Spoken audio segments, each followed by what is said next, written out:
High, আমি তিয়াশা। আজ Sunday, মানে সানডেতে স্পেশাল কিছু রান্না না হলে তো মনেই হয় না সানডে। তো বন্ধুরা মিলে বেরিয়ে পড়লাম বিরিয়ানি খেতে। প্রথমেই গেলাম দাদা বৌদিতে।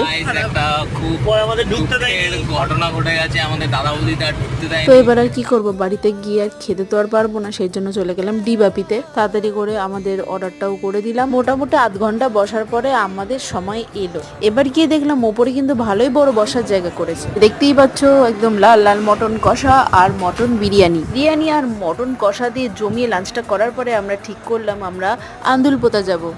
সেই 3টের সময় বেরিয়ে 5টা সাড়ে 5টা নাগাদ আমরা পৌঁছে গেলাম আন্দুলপোতাতে। কি সুন্দর লাগছে না চারিদিকটা, আর প্রচন্ড হাওয়ার আকাশটা দেখে তো একদম মন মুগ্ধ হয়ে যাবে। তোমরা কি আগে এখানে এসেছো? তোমরা যদি এখানে ঘুরে যাও তাহলে কিন্তু কমেন্টে অবশ্যই জানিও। আমি এই নিয়ে 2বার ঘুরে গেলাম, আমার প্রচন্ড ভালো লাগে এখানে আসতে। সত্যি বলতে সানসেটের সময়টা অদ্ভুত সুন্দর লাগে। যাই হোক, ভিডিওটা তোমাদের কেমন লাগলো অবশ্যই জানিও। আজকের মতন টাটা।